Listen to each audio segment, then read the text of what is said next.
Ready for your first night shift? Oh, looking forward to it, you know? 20, 30, 160, 61, 62, 160. Me and Tony have to figure out how we can both play in the sandbox without getting in each other's way. Kevin Beets secretly pulled in over $300,000 worth of gold in just 1 week, and Tony and Parker didn't even see it coming. A kid named Caden, barely 2 weeks on the crew, worked solo in total darkness until the conveyor snapped under a 12-ton load and brought the plant to a screeching halt. Tune in, because the next breakdown might not just stop the gold, it might shut down Kevin's entire season. No lights, no talk, just gold. Kevin Beets pulled a fast one. While Tony and Parker were busy chasing big pay and bragging about their huge cuts, Kevin kept it quiet. He rolled out a new night shift plan just like that, and no one really saw it coming. He didn't shout about it, didn't wave flags. He just hired a few guys, gave them the basics, and got that wash plant turning non-stop. Day and night, dirt in, gold out, straight grind. But what Kevin did next would flip the entire season on its head.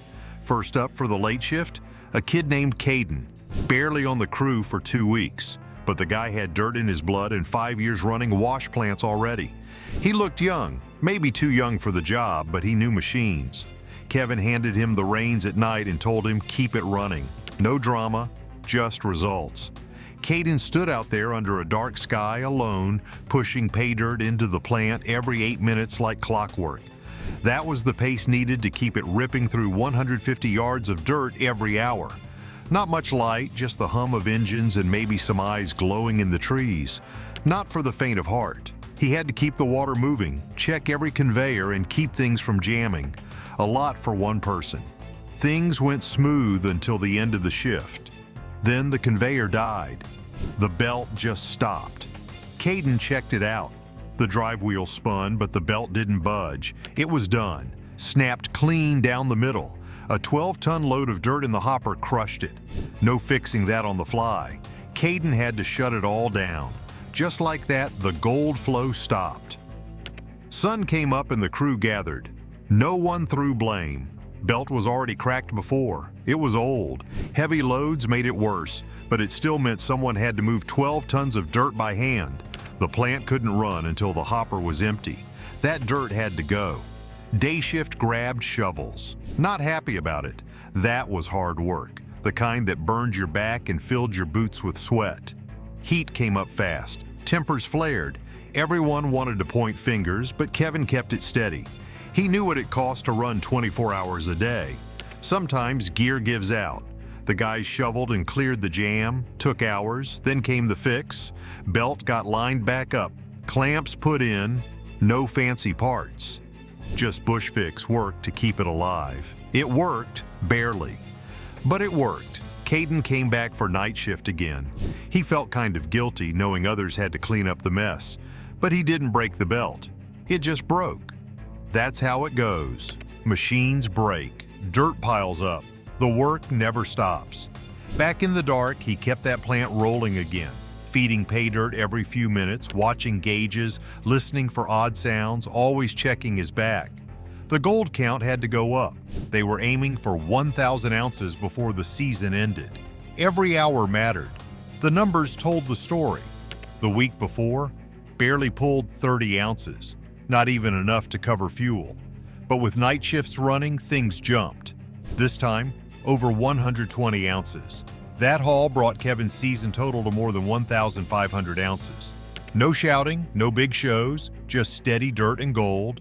That night shift made the difference. Quiet moves, big results. It shocked folks. While others bragged about their cuts and flew around in choppers, Kevin just added more hours to the clock. Got his crew working while others were sleeping. And it paid. Big. He didn't need a massive team. He had a handful of folks who didn't quit. Brennan running machines in daylight, Caden holding it down at night, everyone giving it full effort. No shortcuts. Just effort.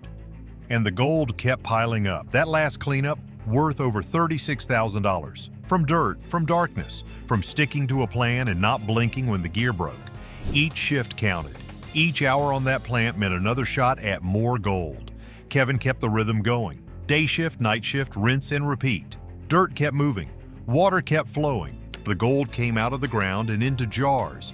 Even when the belt broke, even when the hopper got jammed, even when the crew had to shovel until their arms gave out, they kept going, because that gold was in there.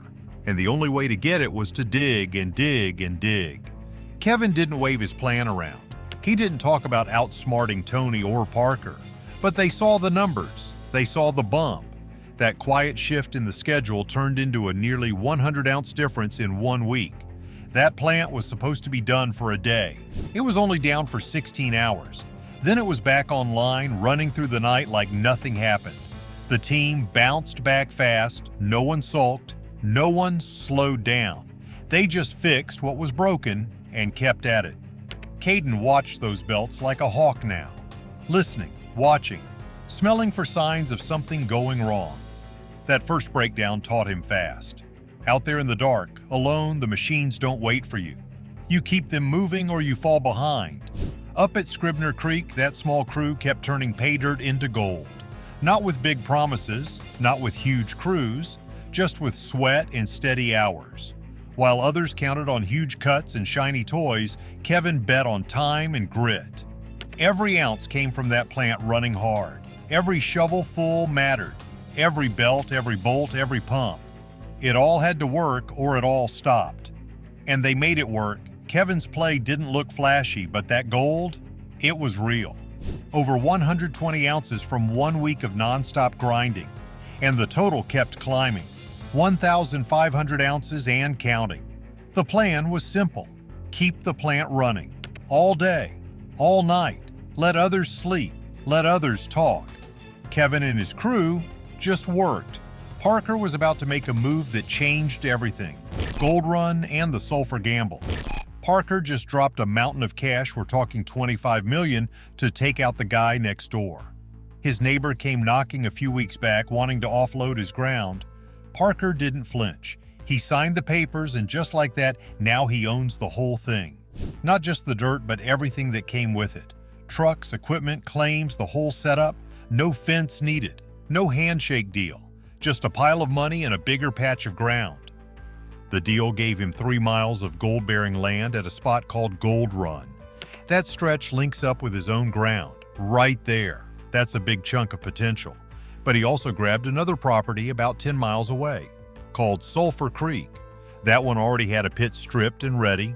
No waiting around, just fire up the plant and start moving dirt. That kind of head start is rare. The price tag was steep. That $25 million did not come out of thin air. It hit the bank account like a rock. Parker's operation was already running at full tilt. His team is stretched, the gear is worn, the fuel bills alone could choke a bull. And now with 2 more sites to dig, it puts pressure on every moving piece. The crew had to haul their wash plant named Bob to the new site. That was the biggest move they've ever done. Big Red, the other wash plant, stayed behind. But Bob got dragged over rough terrain, past creeks and rock, and set up at Sulphur. It was a job and a half. But the real trouble came once Bob got turned on. Almost immediately, the feeder lip cracked. That's the front edge that holds the pay dirt steady as it shakes through the system. Without it, the dirt jumps the rails and the gold goes flying out with it. That small crack could have taken out the whole week. The mechanics scrambled. They welded. They braced it. They reinforced the lip with fresh steel. It was a rush job, but they made it work. If that fix had failed, Bob would have gone down for days. And without Bob, there's no pay dirt getting cleaned. While the fix was going on, the crew worked ahead. They stockpiled material. The stripped pit at Sulphur was ready, and they pushed to make use of every minute. They piled up pay and waited for the signal. When Bob fired up again, everything had to go right. Once the plant was rolling, the first loads came through. It was rough at first, a few hiccups, a couple adjustments, but then it started flowing, and out came the gold. Sulphur produced 141.5 ounces in just 2 days. That is nearly double what Bridgecut produced in a whole week. For a fresh patch, that is a strong start. Back at the other sites, Parker's team is working hard. The long cut on Dominion ground is kicking out close to 150 ounces per week. That cut is steady. Not the best, but reliable. Bridgecut next door has struggled. It has yet to break 100 ounces in a week, numbers like 77.1 and even lower. It is wearing thin. Then there's the lease at Ken and Stewart's patch. That one has been the strongest so far. It recently pulled 98.8 ounces in a short run, averaging over 2 ounces an hour. That is the kind of output Parker wants. But the lease is limited. Not his ground, not permanent. That's why sulfur is so important. With the new additions, Parker now has gold coming from 4 different locations. Long cut, bridge cut, Ken and Stewart's lease, and now sulfur.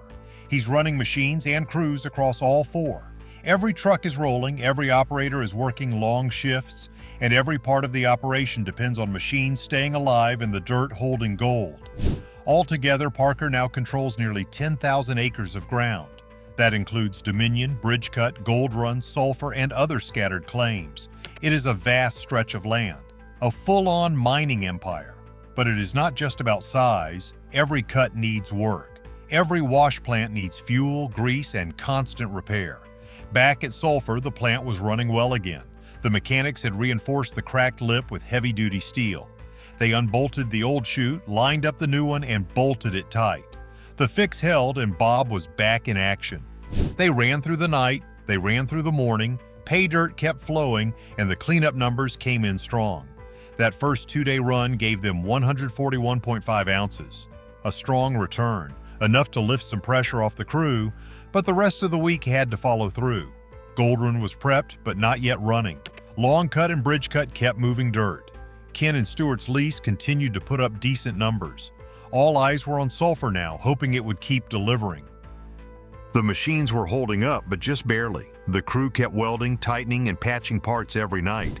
Nothing new was coming in, no spare equipment. If anything broke beyond a quick fix, the site would fall behind.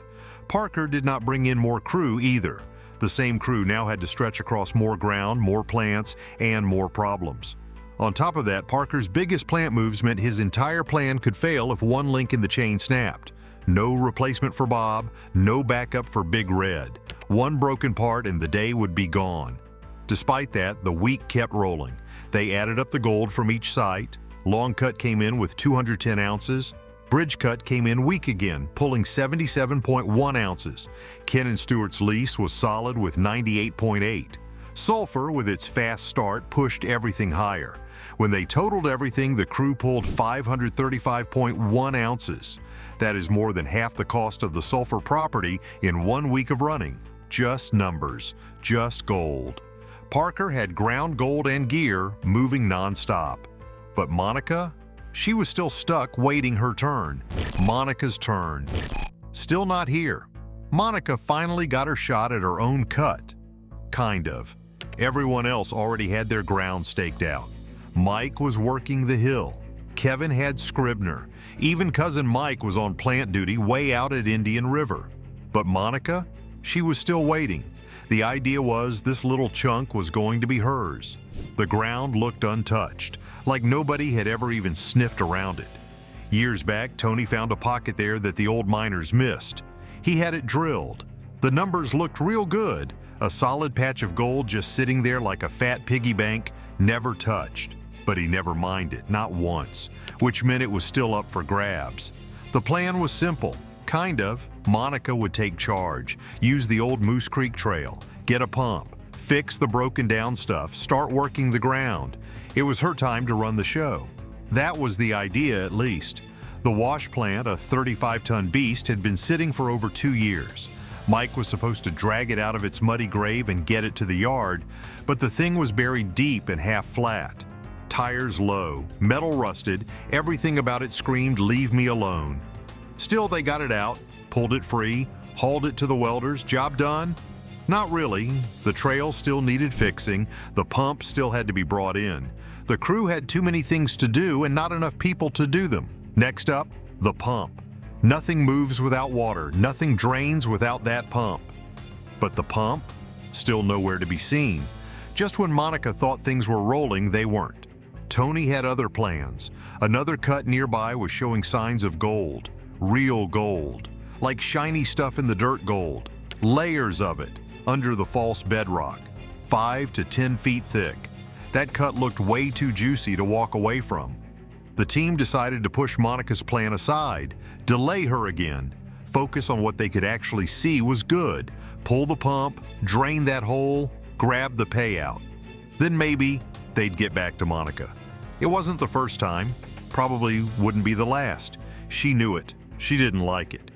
But it's hard to argue when $500,000 in gold is staring everyone in the face. Her setup was sitting there. The trail needed patching. The pump still hadn't been delivered. The wash plant needed more work. Everyone was stretched. The welding crew got pulled to help Tony. Her stuff sat. When she asked about the pump, it was the same answer. Not today. Not now. Not yet. Tony's cut was the hot one. They were pulling gold left and right, bucket after bucket. It all added up. 5,000 ounces was the goal. Tony needed about 170 ounces a week to stay on track. Every day counted. Every hour mattered. Nobody wanted to risk missing that mark. But Monica's spot, still a mystery. Could be just as good, could be better. Nobody knew. That was the problem. No one wanted to take that chance, not with time ticking and gold already flowing from somewhere else. Just like that, she was bumped again. She didn't throw a fit, didn't yell, but she felt it. Being put last, being overlooked, not because her cut wasn't good, but because the other one was known.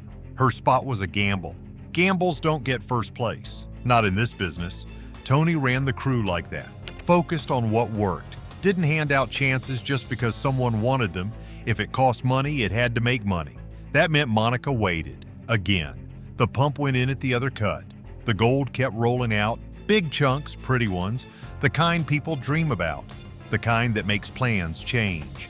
Mike and Tony stood at the edge of the cut pulling pickers straight from the wall. It looked like something out of a game. Layers of pay sitting above a false bottom. Last year, nobody had a clue it was even there. Instead of splitting up the crew, they kept everything where it was, kept the gear on that one spot, pulled the payout now, not later. If they didn't, they'd be back next season with the same problem. Monica's stuff waited. Her cut stayed dry. No pump, no cleanup, no gold. The welders were busy. The crew was stretched, everyone doing something else. Her trail, still broken. Her pump, still missing. Her wash plant, still quiet. She stood there knowing she was supposed to be next, but the list kept changing. Her cut might be just as good, maybe better, but nobody wanted to risk it right now. That other spot was already paying, and when something is paying, nothing gets moved. She'd have to wait. Again, no gold yet, no crew yet, no gear moving her way. The season goal still sat at 5,000 ounces. They were getting close. Just over 3,695 ounces in the box.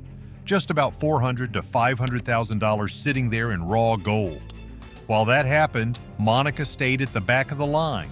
No pump, no hose, no progress, not yet. Was Monica getting sidelined because she's green or because she's a woman? Let us know what you think in the comments. Like, subscribe, and stay tuned for more gold drama.